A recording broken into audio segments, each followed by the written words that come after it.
Gracias, Gus. Bueno, volvemos a saludar. Ante todo, buenos días. Buenos días también para las personas que nos siguen online.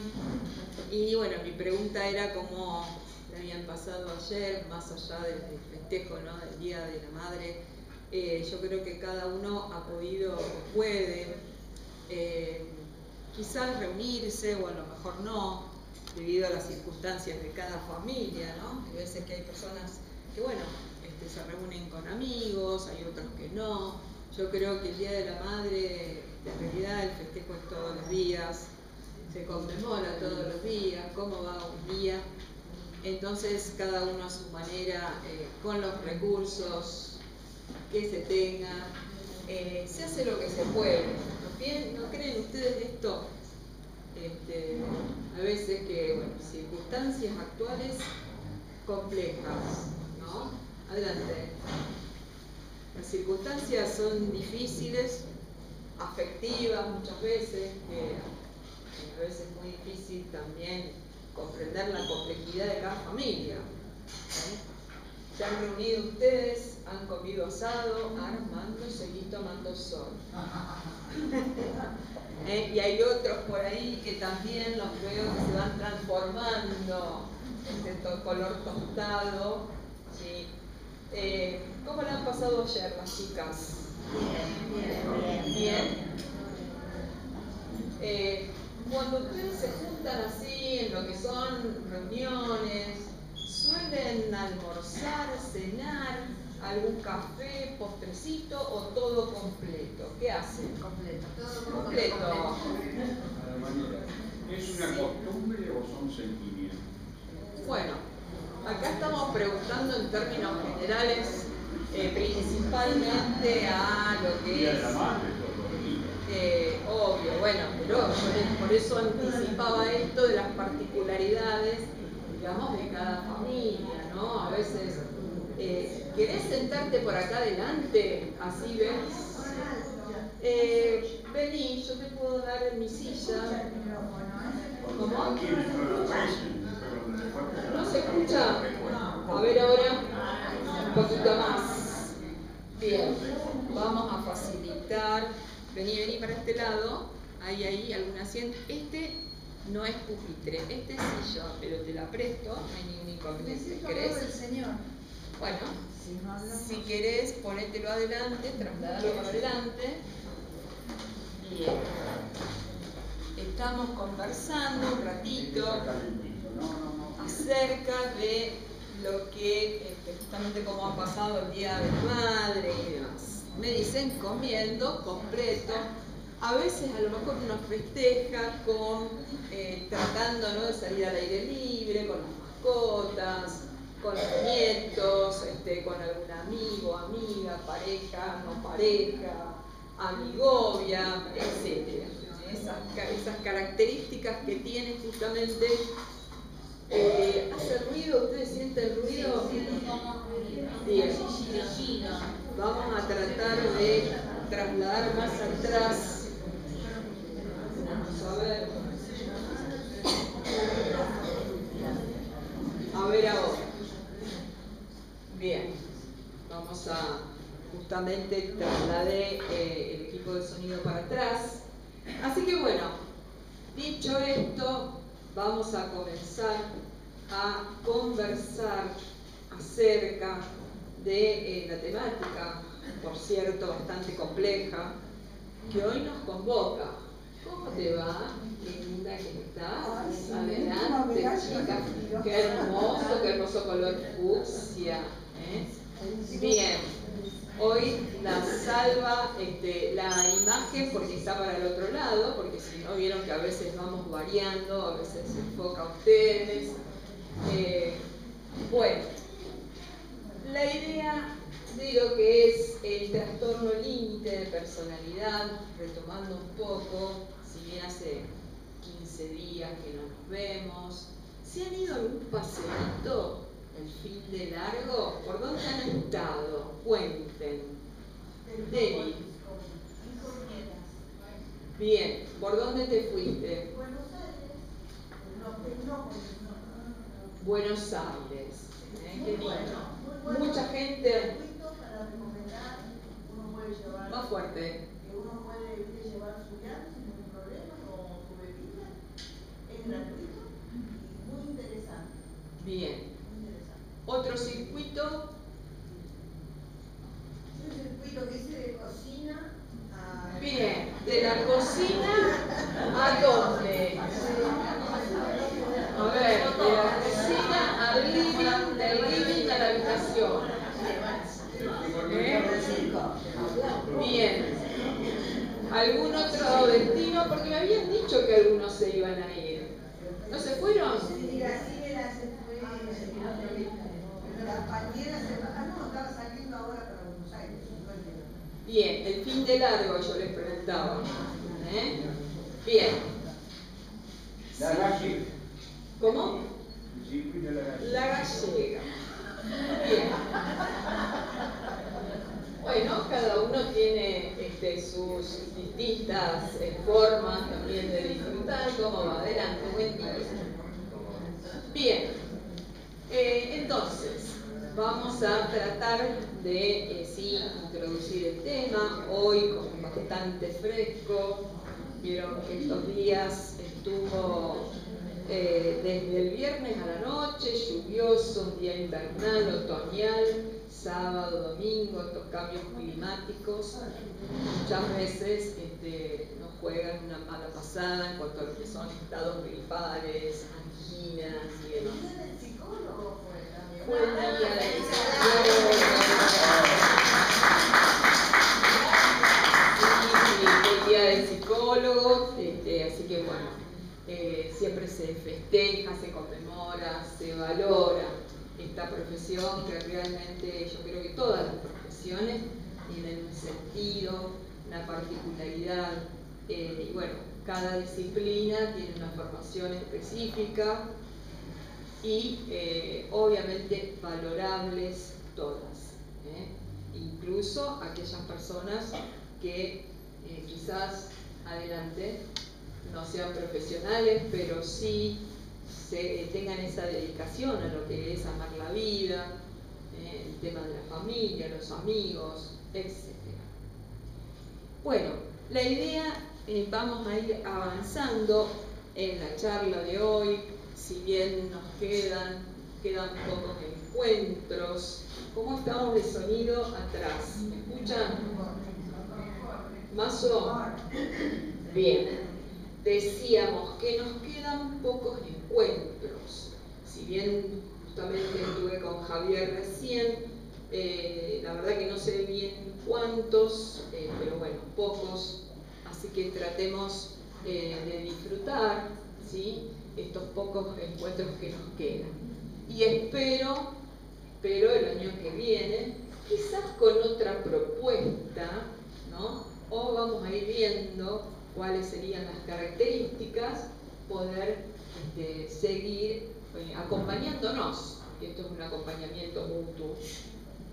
Así que vamos a ver qué nos depara el año próximo. Por lo pronto estamos en el presente, así que disfrutemos el presente. La idea,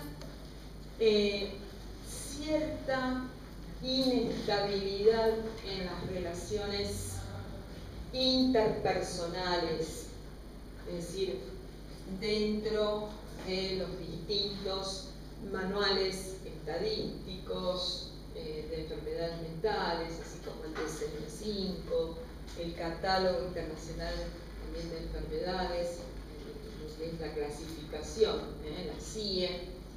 Hablamos de un patrón de conducta, ciertos rasgos, y ustedes vamos a ir viendo a medida que vayamos avanzando, inestabilidad, es decir, cómodo, buen día. Típicamente quiere decir esto en cuanto a la inestabilidad anímica. Muchas veces ocurre esto, ¿sí? Dificultades en la autoimagen, o sea, a veces se perciben bien, a veces se perciben es decir, con ciertas dificultades, a veces con autoestima muy disminuida, otras veces están inflados, o sea, estamos hablando de una oscilación del estado anímico. Es una de las variables destacadas en este tipo de personalidad.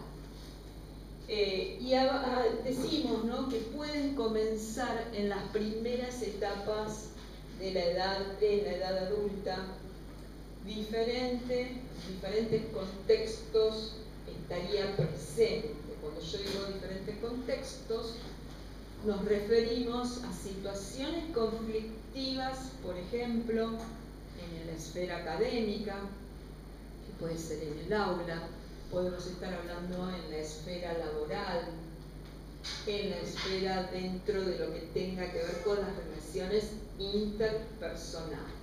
Es decir, son personas conflictivas, por decirlo de alguna manera, que siempre van a tener esta tendencia, es decir, a lo que es ciertas peleas con el resto, ¿sí? Cuando están en este estado, podríamos decir, de disforia, o en una situación que a nivel, digamos, del ánimo, de los afectos, no están estabilizados. Por eso decimos oscilación, cambios marcados, profundos del estado anímico, ¿sí? Por otro lado, volvemos acá a esto de las relaciones interpersonales inestables. Es decir, uno de los aspectos que tenemos que remarcar tiene que ver con la inestabilidad emocional y la intensidad de esas emociones, lo que se llama personas intensas. Buen día. Fíjense la idea de la alternancia entre extremos de idealización o de evaluación, ¿sí? O son, los tienen allá arriba o allá abajo, en ese estado de evaluación constante. Es como que podríamos decir como si no existirían estos estados de equilibrio, esos matices, es blanco o es negro. Sin embargo, estamos hablando de matices en la vida. Ustedes tengan en cuenta, cuando nosotros vamos conversando acerca de, digamos, estas particularidades en las formas de ser, pensemos que forman parte de los trastornos de la personalidad. Es decir, que a veces podemos decir, como lo decíamos al comienzo de año, bueno, con algún aspecto nos vamos a sentir identificados, o podemos, como muchas veces les ha pasado, o podemos advertir que algún rasgo de lo que nosotros venimos hablando, algún familiar, algún amigo, incluso en la propia personalidad, podemos detectar algo de esto, ¿sí? O a lo mejor un combo de aspectos, porque a veces no son todos estos aspectos, pero sí, en este caso, lo que predomina tiene que ver con la inestabilidad afectiva, la idea de conflictos, o sea, por lo cual nos da una autoestima que por momentos se vulnera y por otros esa autoestima está absolutamente alta. Es decir, acá estamos hablando de, ahora cuando veamos un poco, que siempre nos remitimos a los mismos condicionantes en relación a cuáles podrían ser los orígenes. Bien, ¿vamos bien? Se los ve muy serios. No sé si están compenetrados o están muy serios, ahí como pensantes con la mano acá. De acá ustedes saben que se puede tener un pantallazo, un paneo de todos. Bien.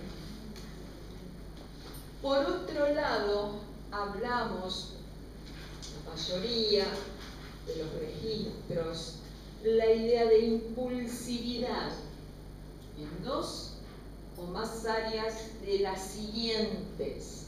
La idea de gastos.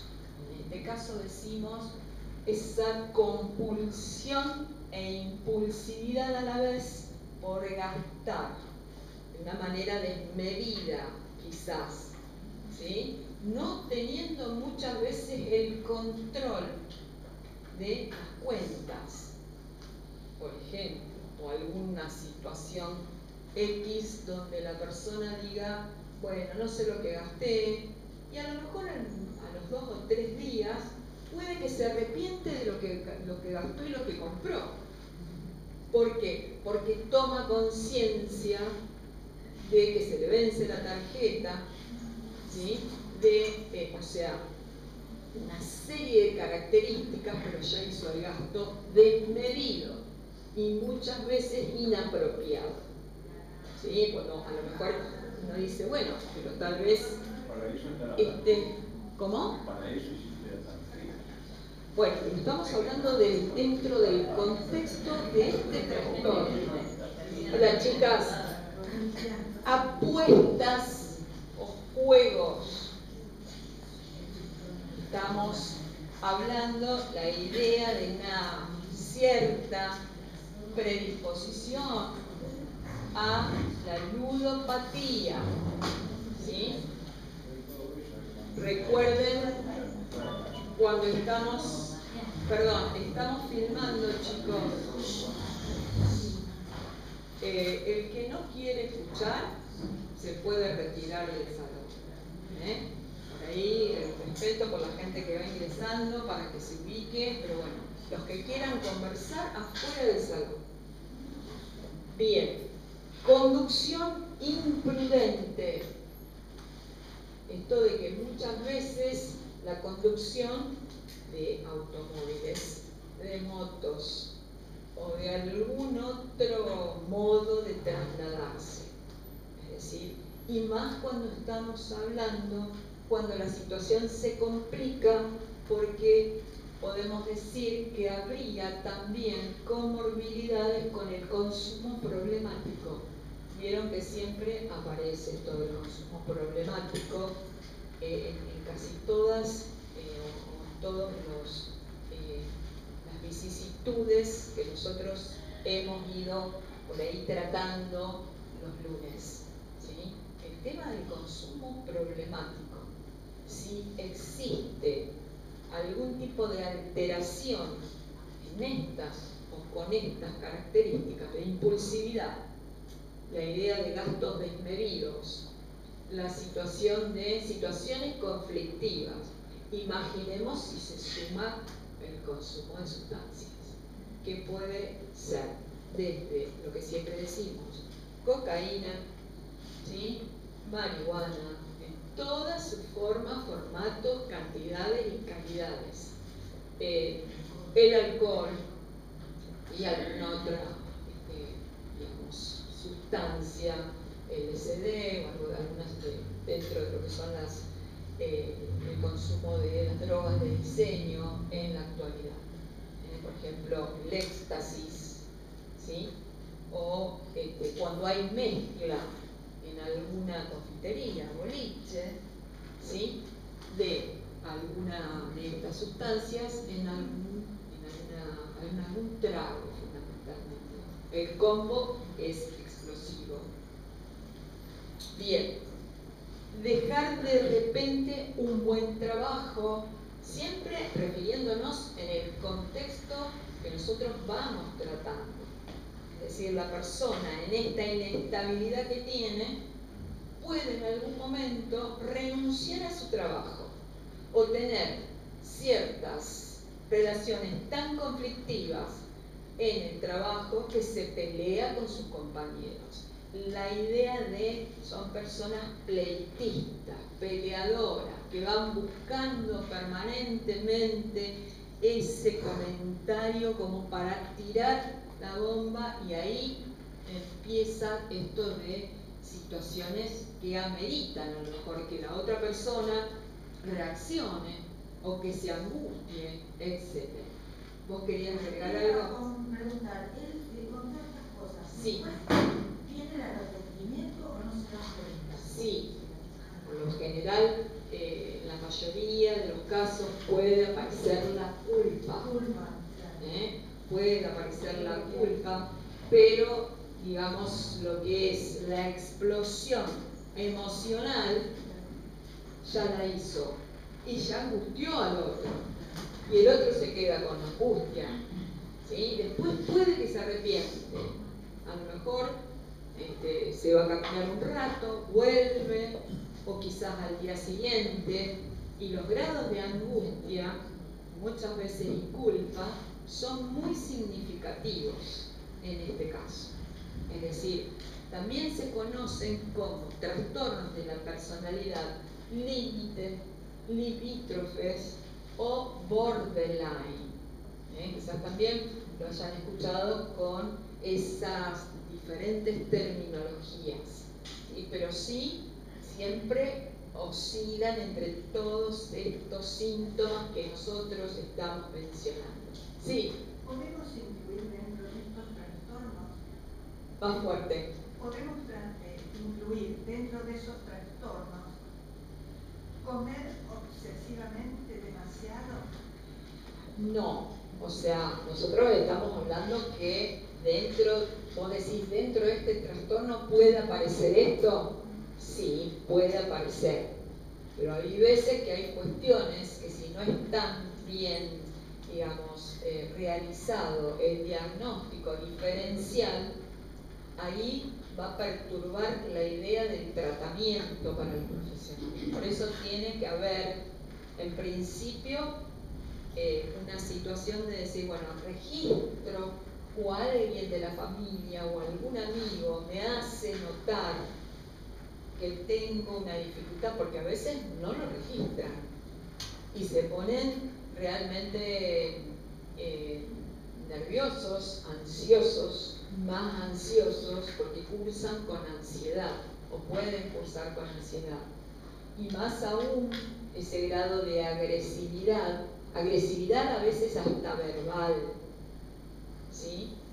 Donde imaginemos en todo este contexto, si a esta persona le decimos, por eso hay que buscar la manera de llegar, ¿sí? Porque puede que quizás un comentario fuera de contexto haga la reacción, esa reacción y el grado de agresividad sea aún mayor. Y a veces de esta manera no lo ayudamos, por eso hay que ser muy respetuoso, entendiendo que estamos frente a dificultades psíquicas y, por otro lado, neurobiológicas, como siempre lo decimos, porque acá hay factores que se van conjugando. Sí. En estas situaciones, es decir, digamos, vamos a ponerlo de esta forma, el paciente es el que no se da cuenta el entorno muchas del veces, cambio de la personalidad. A veces se da cuenta la persona implicada, se da cuenta y se arrepiente y se siente después muy culpable, a tal punto que muchas veces se siente culpable y surge o puede surgir cierta ideación suicida, por ejemplo, ¿sí? O cierta ideación de decir, yo tengo la culpa, ¿qué hice? Herí, por ejemplo, a mi mamá, porque a lo mejor horas previas esa persona habría estado discutiendo con la mamá, por ejemplo, una persona que siempre la ayuda o lo ayuda, es decir, acá no podemos hablar, digamos, de cuestiones muy específicas, porque estamos generalizando, ¿no? Pero siempre hay que tener la idea de la subjetividad. Habría que ver la historia de esa persona, habría que ver desde cuándo se siente de una manera distinta o desde cuándo la familia empieza a notar todo este tipo de reacciones, porque son reacciones no solamente de inestabilidad, sino reacciones que son intensas, ¿sí? A nivel de lo que son las emociones. Por eso también vamos a ver qué aspectos anatómicos estarían implicados que se vinculen con la falta de control de las emociones, ¿sí? Porque pareciera ser como que no pueden controlar las emociones. Sí. Puede ser que se dé cuenta ella y a lo poco día actúa como si nada hubiera pasado. Puede ser. Pero no sabe pedir perdón o decir. Puede Nunca. ser. Bueno, habría que ver, ahí va a tener, sí, ahí va a tener que ver la personalidad. Hay personas que no piden perdón. Si estamos hablando dentro de este contexto, o si a lo mejor ustedes pueden detectar ciertos fenómenos de los que nosotros venimos conversando en determinada persona, ¿sí? Esa persona puede que a lo mejor sienta culpa, pero no pida perdón, o que todo lo contrario, o que se arrepienta y se sienta profundamente culpable. Y Pero no lo dice. claro, a lo mejor no lo dice, pero el hecho de que no lo diga no quiere decir que no lo sienta. ¿Te puedo hacer una pregunta? Sí. Vos dijiste que esto puede ser dificultades psíquicas o neurobiológicas. Sí. ¿Acá se impone un control con un neurólogo? Yo te digo porque, digamos, conozco un caso y de pronto, si bien hubo en esa persona una falta de oxígeno en su momento de bebé, y después queda como una alteración en uno de los organizadores del cerebro, yo creo que puede haber un trastorno neurológico que en su momento no le da el electro. Ese es el tema. Va a hacer un electro y no aparece. No. Nada. El Entonces, electro. ¿cómo lo detectás si hay un problema neurológico? Es que el electro muchas veces no detecta. No, ni una fase a veces. No. Electroencefalograma, hay aspectos, anomalías o cuestiones estructurales o fisiológicas que no las detectan. Sí, quizás depende de la edad de esa persona, quizás habría que ver si es adolescente, si es adulto, ¿sí? Pero, ¿y qué tipo de familia? ¿Cómo es? Si hay algún tipo de antecedente en la familia, es decir, cómo está constituida la familia, si ese adulto, mujer, hombre, tiene esa contención afectiva por el lado de la familia o no. Entonces ahí habría que ver, quizás, no sé si tanto a un neurólogo, si la parte de lo que es consulta se puede hacer con un psiquiatra, con un psicólogo, y habría que ver en qué caso, con qué características a un neurólogo. Ah, perfecto. Siempre ver, digamos, ajustar de acuerdo a las necesidades de esa persona. Sí, yo pensé en suponte, un análisis para ver la química en sangre, para ver cómo están los neurotransmisores y todo eso, a lo mejor es importante hacerlo. Sí, pero como muchas control, ¿no?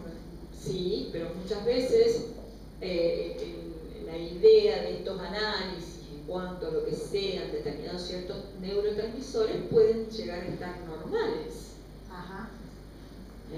Entonces, a veces la evaluación clínica es justamente la soberana. La clínica siempre decimos que es la que termina inclinando la balanza, pero obviamente hay que hacer consultas interdisciplinarias con algunas de estas mencionadas, ¿no?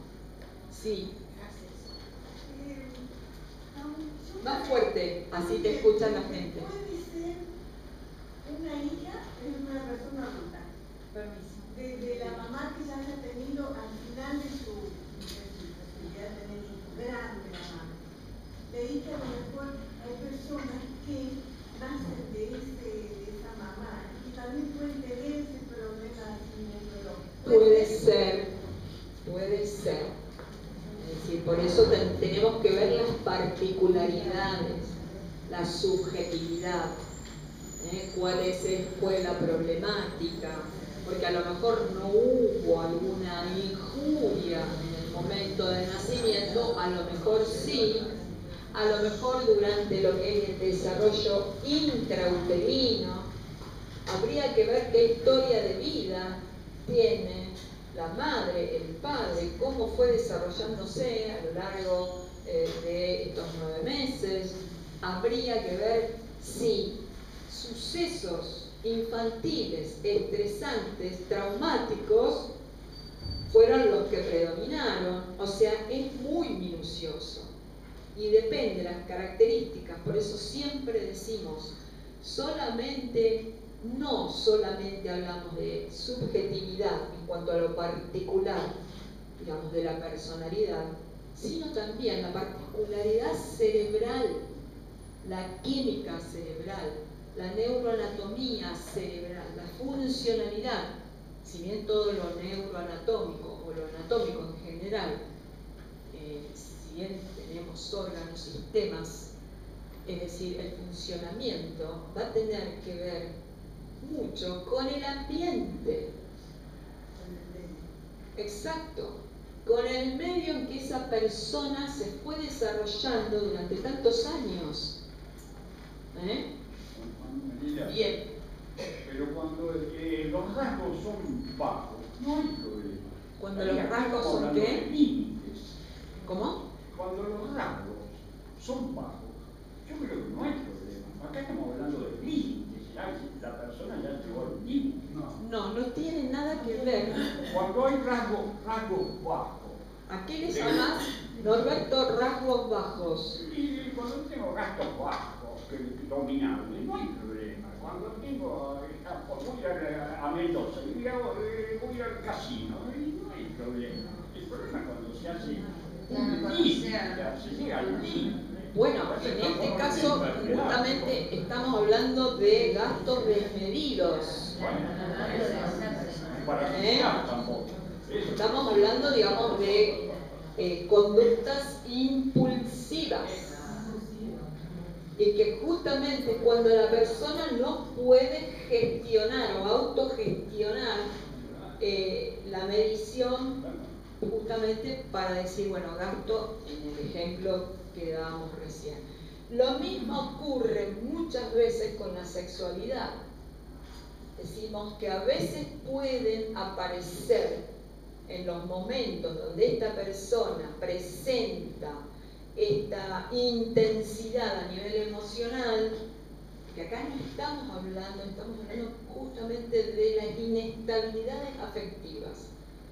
Es decir, pueden llegar a tener ciertas conductas con predisposición a la promiscuidad, por ejemplo. O personas que quizás conozcan. Estamos hablando de todas las edades, pero en este contexto, en el contexto de este trastorno. ¿Sí? A lo mejor sale en algún momento con toda esta euforia, pero fundamentalmente esta inestabilidad que rápidamente pasa de un estado al otro y que quizás conoce una persona, a lo mejor se va con esa persona de esa cena, que a la otra semana conoce otra persona, se va, tiene intimidades con otras personas, sin protección responsable. Entonces, hay ciertos, digamos, esa tendencia a lo que es una conducta de tipo irresponsable muchas veces. Es decir, después siguen ocurriendo y esta persona posiblemente sienta la necesidad de estar acompañado o de estar acompañada, pero sin embargo no puede sostener estas relaciones afectivas por su inestabilidad emocional, impulsiva, pleitista muchas veces, ¿sí? Pleitista, una persona que busca pleito, ¿sí? Es decir, conflictivo, que a veces hasta uno mismo quizás podamos rechazar o cómo evitar a esta persona. Y sin embargo estamos hablando de pensar en la manera de ayudarlo. Y ahora dentro de un ratito vamos a hablar de eso. Porque es fácil decir, bueno, lo evito, la evito. ¿Qué hacemos para poder ayudarlos? Porque muchas veces podemos decir, bueno, no son amigos, son conocidos, pero a veces forman parte de nuestras familias. Entonces, ¿qué hacemos con esto? Con todas las alteraciones que nosotros venimos conversando. Si hay un familiar y uno dice, no tiene cura. Hace un montón que va al psiquiatra, un montón que va al psicólogo. ¿Qué pasa con la convivencia? Porque cuando hay familia, depende si es de primer orden, de segundo orden, hay convivencia. ¿Y cómo es el desgaste también de uno mismo? Cuando uno va viendo estos rasgos en el otro, nos angustiamos, porque decimos, tiene todos estos fenómenos, estos componentes, y no los registran o no aceptan ayuda, o muchas veces la aceptan, comienzan un tratamiento, lo dejan, por ejemplo, no tienen constancia, la idea de constancia. Muchas veces lo que ocurre también acá es que no pueden organizar sus agendas, el descontrol, el desorden que coinciden cuando la persona está en ese estado de impulsividad. Ahora, cuando nos damos cuenta que está contenido por el profesional, vamos a suponer, son todos ejemplos, ahí es como que mantiene un cierto orden, no solamente en su trabajo, sino en la casa, o con la familia, o con los hijos. Son situaciones realmente como para pensar que no la está pasando bien también esa persona, porque en este caso, cuando hablamos de este tipo de trastorno, en algún momento son conscientes de lo que les pasa y quieren cambiar, quieren modificar. Y a lo mejor hay una cuestión muy cíclica, comienzan, voy a cambiar, y después vuelven otra vez a ese círculo descendente. Y decimos, bueno, pero esta historia ya la conocemos. Y cansan, terminan cansándonos. ¿Sí? Viven menos también. No sé si viven menos, no está comprobado que vivan menos. Comportamientos o actitudes puede ser de suicidio, de ideas de muerte. Esto se da de acuerdo a algunos estudios, algunos trabajos, no con tanta incidencia. Es decir, si estamos hablando de una prevalencia del 70% en mujeres, por ejemplo, también lo padecen hombres, pero no siempre se presenta, digamos, esta ideación de muerte. Puede aparecer, pero no siempre es constante dentro de los distintos síntomas que nosotros veníamos conversando. Sensación de vacío, es esa cuestión de decir, siempre hay algo del orden de la insatisfacción. Ustedes se acuerdan cuando nosotros habíamos visto las características de las neurosis, cuando veíamos que uno de los aspectos es el tema de la insatisfacción, pero acá estamos saliendo un poco de las neurosis, por eso se llama límite entre lo que es ahí como una franja muy, digamos, angostita entre las neurosis y otras estructuras de personalidad, porque a veces tiene estos componentes impulsivos, agresivos, puede también que tengan aspectos o elementos psicóticos. ¿Sí? Esto es muy fino, muy profundo. ¿Y cómo se manifiesta el elemento psicótico? Con el grado de ciertas manifestaciones conductuales. Esas reacciones que muchas veces, o esa ideación delirante que pueden llegar a tener, una ideación delirante de construir castillos en el aire. A lo mejor no tiene un mango y está pensando cómo hacer para construir. Cualquier parecido con la realidad es pura coincidencia, porque veo esas risas. Por favor, te lo pido. Es decir, esas ideas delirantes mal o poco sistematizadas con la realidad del sujeto. ¿Se dan cuenta?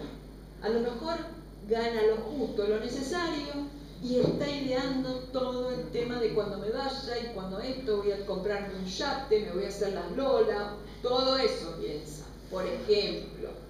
Entonces ahí entra de alguna manera ese componente que pueden tener estas personas.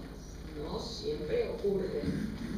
Con esto de que cuando yo gane y empiezan a armar toda la planificación a futuro, ¿sí?, sin sustento en la realidad del presente.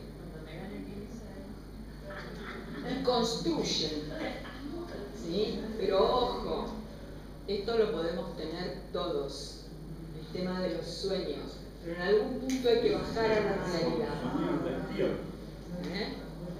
Bien, y acá, por ejemplo, en este ejemplo que yo les daba, esta ideación ciertamente delirante, de cuando uno escucha a la persona, nosotros por ahí que tenemos muy adiestrado el oído en el tema de la escucha, ¿no? ¿Dónde focaliza, dónde pone el acento en el relato de esa persona? Es decir, y como no puede lograr determinadas características en su vida, o a lo mejor tiene un cargo jerárquico nuevo y se desborda con todo lo que tiene, porque es mucha responsabilidad, por ejemplo, siendo que antes decía, por favor, ojalá que tenga un buen trabajo, cuando lo tiene se desborda, porque son fácilmente desbordables, porque no pueden controlar el tema de lo emocional, ¿sí? Entonces, estas situaciones puede que sobrevenga situaciones de ira y enojo con ellos mismos. Entonces, ¿qué ocurre? Y puede aparecer en el semblante ese enojo constante, es decir, antes no tenías laburo, ahora lo tenés, sos personal jerárquico, son ejemplos, ¿no? Y no puedo con tanto. Bueno, o sea, el orden de la insatisfacción profunda y esta disconformidad, no puedo manejar, no puedo controlar mi vida, y a veces, ¿qué es lo que ocurre? Postergan. Estamos hablando dentro de este contexto, porque a veces no aparecen trastornos de personalidad y la persona posterga. O sea, ustedes van a ver todos estos elementos que nosotros venimos trabajando en cualquiera de nosotros, ojo, pero acá estamos particularmente hablando de estas connotaciones, ¿sí? Después, bueno, aparece nuevamente lo que es el consumo problemático, y las edades son muy relativas, porque hay personas mayores que tienen este inconveniente, ¿sí?, y consumen. Es decir, a lo mejor este temor, este miedo a la soledad hace que viernes y sábado o ambos días se tomen algún coñac, vino, y además fumen marihuana. Por ejemplo, ustedes piensen que si hay alguna dificultad de estas características, el consumo termina de empeorar la situación a nivel emocional y a nivel control de impulsos, que es una de las falencias que tienen justamente este tipo de trastornos. no pueden manejar ni controlar las emociones y tienen esta tan marcada inestabilidad anímica. ¿Sí? Puede haber, lo que vos preguntabas, atracones alimentarios dentro de este gran contexto. Puede haber atracones, puede que de un día para el otro, si bien hay toda una personalidad previa, empiece a estar mucho más minucioso o minuciosa con el cuerpo y pague el gimnasio y empiece a obsesionarse con el cuerpo y con, por ejemplo, la alimentación. A lo mejor paga la cuota y le pasa de todo y no puede ir todo el mes y después viene el otro mes y paga de vuelta. Es decir, y comienza, no puede sostener tampoco la actividad física. Es decir, por eso decimos que la inestabilidad,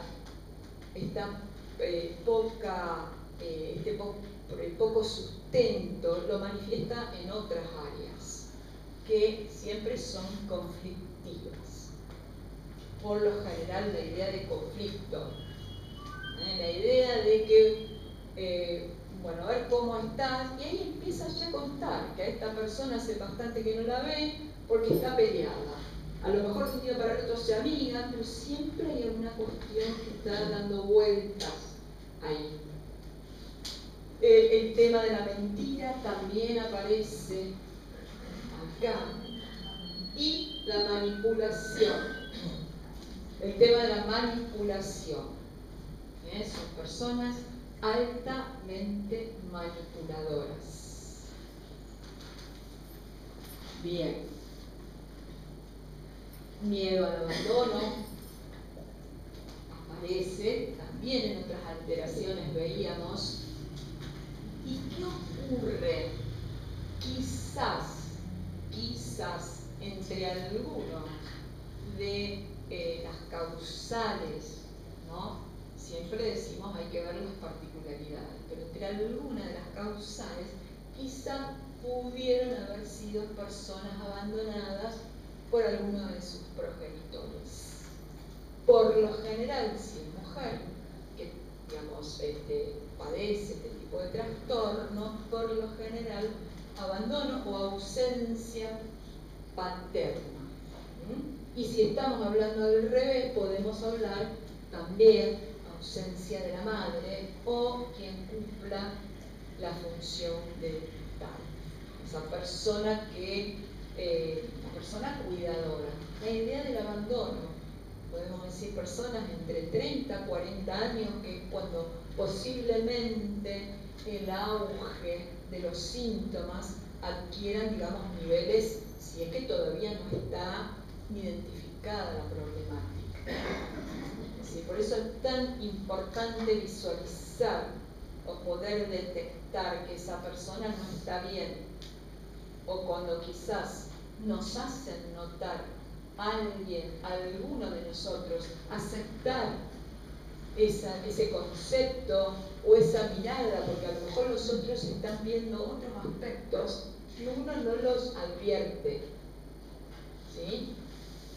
También puede ser otro Sí. síntoma, eso lo manifestó una vez, miedo a la pobreza. También aparece. Obsesión muy obsesivo. Puede ser esto del miedo a la pobreza o el miedo a no tener en estas situaciones de decir ejemplos de relatos,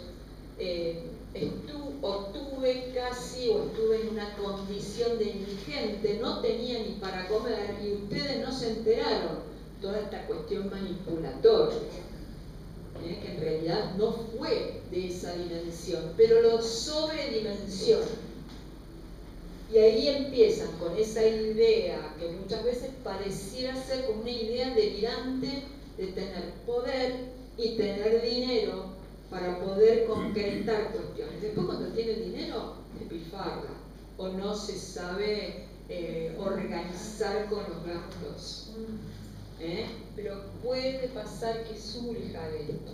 Por eso decimos, no aparecen en todos los casos, pero sí podríamos decir que aparecen como constante, de acuerdo a investigaciones a nivel estadísticos. Ustedes saben que todas las investigaciones siempre son poblaciones de determinadas personas, donde se van evaluando a través de diferentes técnicas, estudios, análisis, metaanálisis, etc. A lo mejor de una población de 50 personas, puede que estos registros entre 30 y 40 personas logren estas variables. Siempre va a haber diferencias en cuanto a porcentajes. Dificultades para tolerar la soledad. Personas que no pueden estar solos por lo general. Entonces, como sea y al costo que sea, tiene que tener a alguien. Que ese alguien se angustia enormemente por la conducta que puede manifestar esta persona afectada. Estamos hablando de todo un contexto familiar disfuncional. Si estamos hablando de la familia. ¿Cómo, mi amor? Totalmente, porque la persona está involucrada en ese círculo, contemplando, conteniendo. La persona contiene por un lado y por el otro lado sufre, y en realidad contiene, pero quiere salir del círculo y no puede, porque a veces hay situaciones en las que el familiar queda atrapado en esa situación. Entonces es difícil, porque a veces uno de afuera opinamos, un amigo, un familiar, y pero ¿por qué no hace esto? O a otro. Es muy difícil estar en el núcleo familiar donde existen estas vicisitudes o esta condición mental y afectiva particular. Muy difícil y a la vez preocupante. Y uno se queda pensando, yo sé que están pensando porque los veo. ¿Cómo se queda pensando uno en esto de decir, en vez de críticas, bueno, a ver qué se puede hacer? Lo que pasa es que hay personas que están cansadas de hacer y pasan los años y ven que esa persona o está estancada en un trabajo o sigue con esas relaciones conflictivas. ¿Por qué? Porque no se hacen ver, no se hacen tratar, no hacen una consulta, no hacen una interconsulta, porque muchas veces, depende de qué grado, pueden que no registren, algunos no registran que tienen determinado tipo de patología, entre comillas. A veces por una suerte de mecanismo de defensa. A lo mejor esa forma de negar la realidad es un mecanismo de defensa. Pero ¿qué pasa? Y el resto de la familia está sufriendo. Es decir, y más cuando son personas familiares muy allegados. Bien, puede que aparezca con esta idea de la dificultad para tolerar la soledad. Muchas veces, si estamos hablando de personas que tienen posibilidades de formar pareja, bueno, también las relaciones son conflictivas y se trasladan a la pareja. Es decir, donde de alguna manera no quieren estar solos, pero no encuentran esa persona que compense su soledad. Porque siempre aparece el orden de la insatisfacción, o puede aparecer el tema de la insatisfacción. A lo mejor un tiempo están bien, pero ya empiezan a quejarse de algo, etc. Y puede que surja, sí. El problema de la soledad es el acostumbramiento. Cuando uno ya se acostumbra a la soledad, después no estamos hablando dentro del contexto de esta patología. Después no se... Cuando uno se acostumbra a la soledad, después no tolera todo. Está bien, pero vos hablas de costumbre y acá estamos hablando de trastorno, que es mucho más profundo. Trastorno también, el No. acostumbramiento de la soledad. Trastorno y costumbre no es lo mismo. ¿Cuántas solteronas? Y Dejémoslo ahí porque estamos tratando un tema que reviste mucha complejidad y necesita mucho respeto el tema que nos convoca. Por eso me parece que no es para risa. El tema de entrar con esos chistes me parece que está como muy fuera de contexto, Norberto. Porque vos entrás con un chiste. Yo estoy hablando de criatura. No, vos estás hablando de mujeres solteronas. Solterona, bueno, esa es la palabra, es criatura de... Seguimos. El tema de cambios de humor, donde también se suele ver este cambio repentino muchas veces del humor, o a veces la idea de que el humor puede mantenerse por horas. No estamos hablando acá de trastorno bipolar, aunque tenga ciertas características. ¿Está? Acá estamos hablando de este trastorno. Por eso es muy difícil como profesionales, es decir, tenemos que estar bien formados para hacer el diagnóstico diferencial, no para rotular al paciente, sino para ayudarlo en este tratamiento, en este seguimiento, a qué profesionales puede acudir. ¿Se dan cuenta cómo el tema del estudio y la actualización nuestra, por lo menos la mía, es permanente? Porque estamos hablando que hoy por hoy todos estos aspectos, con el ritmo vertiginoso a nivel social, a otros niveles, se van complejizando. Y siempre, ¿qué es lo que aparece como denominador común? El sufrimiento y el padecimiento humano. ¿Alguien había levantado la mano por ahí? ¿O me pareció? Bien, aparece esto de la manipulación, es decir, pareciera ser como que muchas veces la manipulación forma parte de un mecanismo de defensa, así como en otras alteraciones habíamos visto cómo la mentira puede servir como andamiaje, se sustenta el sujeto. Acá decimos que muchas veces sí, puede aparecer la mentira, pero aparece también la manipulación. No se dan cuenta que están manipulando. Y muchas veces nos manipulan tanto que quedamos como englobados, como atrapados en esa manipulación. Y a veces uno dice, me da pena, y nos da lástima, y nos angustiamos. Recuerden que la angustia es uno de los, quizás, de las variables más significativas de las neurosis, la angustia. El tema de la angustia. Sí. Otro síntoma que conoce, que no tengo, que no obra de esa manera con todo lo que vos explicaste, no con todas las personas a la vez. ¿Cómo? Perdón, no te escuché. Ella no obra con esas manifestaciones que vos todo detallaste. Sí. No obra con todas las personas a la vez. Bueno, habría que ver la particularidad.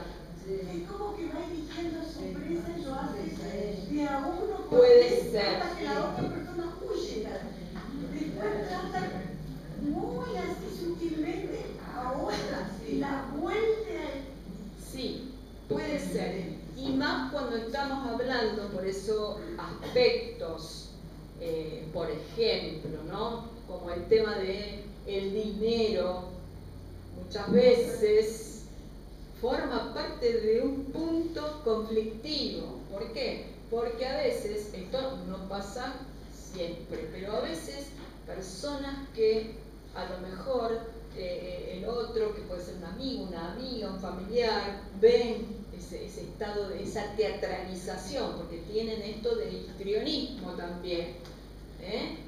Y me falta esto, no tengo plata para darle, para terminar alguna cuota en el súper, a lo mejor terminar con esa persona, y el otro pobre le da pena, le presta plata y después no puede devolver el dinero. No, se hace que se olvida, no se olvida. Hace. Y así lo mismo, quizás la persona que le presta son ejemplos. Puede suceder que con el tiempo quiera recuperar su tierra, que es lo lógico. Entonces le diga, y la persona que aguantame, no te puedo aguantar más tiempo. Y ahí quizás haya una ruptura, si estamos hablando de amistad. A lo mejor hay situaciones conflictivas de pelea. Otra persona quizás le presta la tarjeta que nada tiene que ver con esta, y ahí es como ese mecanismo muy fragmentado muchas veces en torno a lo que es el dinero, porque por lo general hablamos de una mala organización en cuanto a gastos, y más cuando está en esta faceta, digamos, que tiene que ver con esto de la notoria impulsividad. Sí. Cuando la otra persona huye, porque ya se cansó y se dio cuenta, se cansó, y empiezan las mentiras de parte de eso. Cuánto que la ayudé, hasta que dice que ella prestó. Miente, ahí empiezan las mentiras. Sí. A inventar cosas. Puede ser, ojo, son características, vos no tomes a la letra como que se está tratando de autor. Sí, yo puedo informo, hermana, para tener una idea. Sí, pero viene por ese lado, puede venir, puede aparecer la depresión, no como cuadro psicopatológico esencial, pero sí como síntoma. Puede aparecer semanas, podemos hablar de momentos depresivos, que uno dice, pero ¿cómo? Si ayer estabas re bien, te fuiste al gimnasio, te hiciste una clase de spinning y después a la otra semana uno puede ver con este síntoma que forma parte de este complejo sintomatológico, la depresión. Pero reitero, no como cuadro clínico, porque la depresión endógena tiene su peso y es muy importante. Acá estamos hablando que puede presentar la depresión como síntoma, un estado de tristeza, debido a toda esta complejidad de la que estamos hablando, porque es complejo lo que estamos comentando. Manifestaciones psicosomáticas pueden aparecer, es decir, o esa tendencia puede aparecer asma bronquial, podemos hablar más cuando hay situaciones de estrés, podemos hablar de todo lo que tenga que ver con la parte gastrointestinal, o sea, siempre los fenómenos psicosomáticos pueden irrumpir, depende del momento de que la persona esté atravesando, pero acá no selecciona ni ninguna prevalencia de sexo, ni si la persona tiene esta condición o tal otra, surgen, porque están vinculadas con las emociones. Todo lo psicosomático, esto de la psico-inmuno-neuroendocrinología, que nosotros siempre de alguna manera remitimos a este enfoque, puede predominar, puede haber alteración de ese eje que es el hipotálamo hipófiso adrenal, y ahí libera exceso de catecolaminas, exceso de cortisol por un estado de estrés, y la persona quizás empiece con síntomas, diarreas, estreñimientos, puede que aparezcan condiciones cardiovasculares sumado a todo lo que tiene, psíquico. Se dan cuenta que es un combo realmente complejo y sumamente respetado. ¿Y puede llegar a tener alguna solución? Sí, totalmente. Depende de que se predisponga para hacer una consulta, que encuentre buenos profesionales y que se trabaje interdisciplinariamente. Ese es otro punto, porque a veces hay profesionales que son muchas veces avasallantes, egocéntricos, y en esto también necesitamos un trabajo entre profesionales de diferentes disciplinas, como siempre lo decimos. Y la persona encuentra alivio, encuentra mejoría. Si bien son situaciones que pueden prevalecer, pero los síntomas mejoran tremendamente. Si hay un buen seguimiento psicoterapéutico, por ejemplo. A lo mejor esta persona requiere abordaje farmacológico. O sea, se controla, no se cura. Exacto. Por eso es importante tener nociones de esto, nociones a nivel general. O sea, en la facultad es indispensable la formación del psicólogo, poder pensarlo desde este lado. Es decir, en el caso de lo que es la audiencia, en este caso que ustedes ahí vienen a estos cursos afines, quizás porque les interese la temática, bueno, poder, muchas veces uno viene identificado con determinadas situaciones o temas por lo que nos está pasando o por lo que le está pasando a los demás, o para conocer, para profundizar, para ampliar, etc. Cada uno tiene distintos objetivos.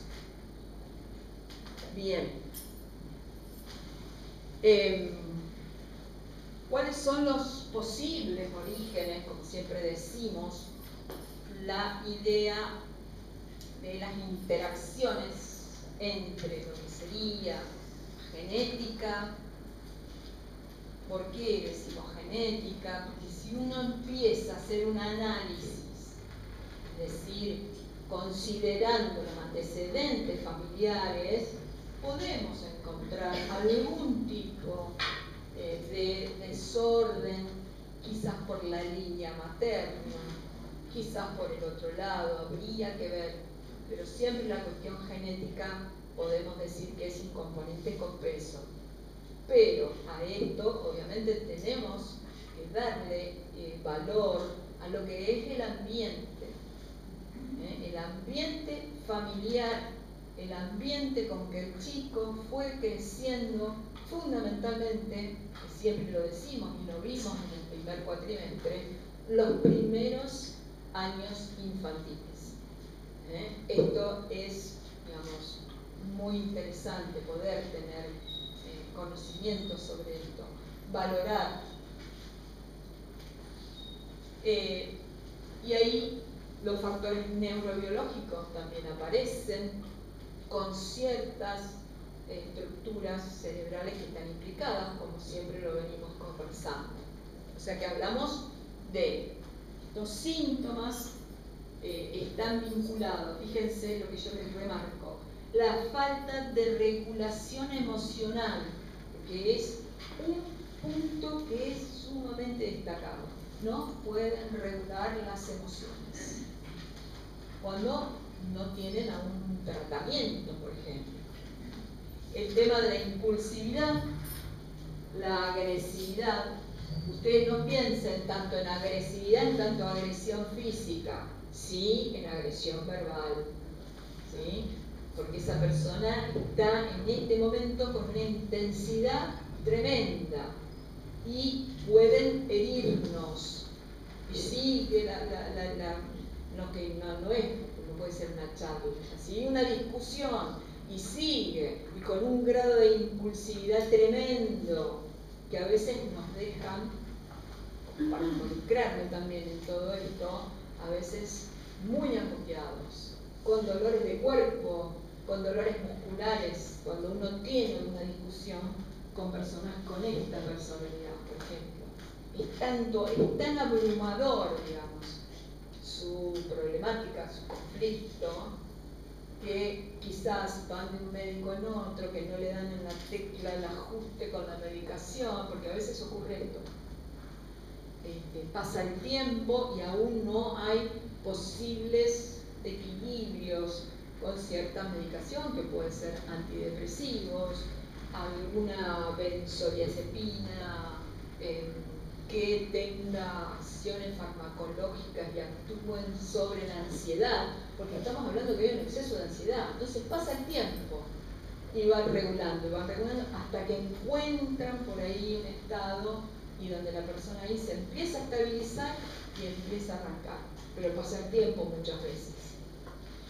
Por eso también dar con profesionales que puedan hacer una lectura del paciente que tienen adelante. Lectura en todo sentido. Pueden aparecer disfunciones cognitivas, por ejemplo, tanto el estado de ansiedad que muchas veces ocurre que la persona tenga falta de atención. A lo mejor está hablando, está peleando y se olvida lo que tenía que hacer. ¿Por qué? Porque todo el aflujo, digamos, perceptual, digamos, invade, por decirlo de alguna manera, y se distrae rápidamente por la ansiedad que tiene. Puede ocurrir. ¿Cómo? Puede que aparezca falta de memoria. O sea, acá estamos hablando de estos aspectos que son interesantes. Bien. Lo que me parece, perdón, Sí. ahora aparece esta posibilidad de ver las cosas para nosotros ya un poquito tarde a veces. Nunca es No, tarde. nunca es tarde, pero ya si hubiéramos, Sí. hubiéramos ido antes, hubiéramos resuelto mucho más. Eso sí. Los golpes y la relación con el médico, ese médico clínico que tomaba todos los aspectos, últimamente no había, aparecía. Sí, es verdad. Podía orientar para algún lado para el otro, no, era fatal. El estrés en la infancia. O sea, fíjense que siempre hablamos. ¿Qué hora es? Porque tengo el reloj ahí atrás. 12. Bien, estamos bien. Yo para siempre ir regulando la información. Como factor de riesgo, siempre vean que hablamos de la infancia. La idea de formas de disfunción familiar, violencia intrafamiliar, alteraciones en la comunicación padre o madre con el hijo, pérdida de los padres, separación o de personas cuidadoras, etcétera, etcétera, etcétera. Estamos hablando de situaciones en las que podemos estar mucho tiempo mencionando, que pueden formar parte de cuáles podrían ser los posibles orígenes, como para pensar en que, bueno, muchas de estas son hipótesis de trabajo. La idea siempre pueden aparecer los ambientes hostiles en ese niño, negligencias, abuso sexual, son ejemplos de acontecimientos psicosociales que conforman cierta vulnerabilidad para cierto trastorno. ¿Sí? Es decir, y después, bueno, ahí está también, digamos, la personalidad previa o el terreno propicio para que esto se desarrolle. ¿Sí? Bien. Vamos a algunos factores neurobiológicos y decimos, resumiendo un poco esto, las estructuras que están abajo, marcadas, que nosotros creo que la última vez hemos conversado, que ahora lo vamos a volver a revisar rápidamente, el lóbulo frontal, las amígdalas cerebrales, el giro simulado que no apareció en nuestros encuentros y aparece acá, por lo que implica también, digamos, no sé si digamos, la complejidad de este trastorno, ¿no? Entre otras estructuras. Si bien decimos la zona de lo que es, haciendo un poco de, recordando parte de la corteza cerebral, hablamos del lóbulo frontal, ¿sí? Que yo el otro día les decía, ¿dónde está el lóbulo frontal? Ustedes lo marcaron, ¿sí? La parte de la frente, justamente, una zona absolutamente dentro de los diferentes estadios de evolución, la más nueva por decirlo de algún modo, que tienen particularidades fundamentalmente en lo que es la cultura, las funciones ejecutivas, el control de impulsos, que justamente en esta alteración no estamos teniendo. Decimos que la zona frontal podría estar implicada en los síntomas impulsivos. Siempre hay esta idea de la impulsividad, manifestaciones cognitivas pueden aparecer, volumen reducido de la amígdala, puede aparecer también la idea de la reducción del hipocampo. Son hipótesis de trabajo de acuerdo a diferentes estudiosos. El giro cingulado,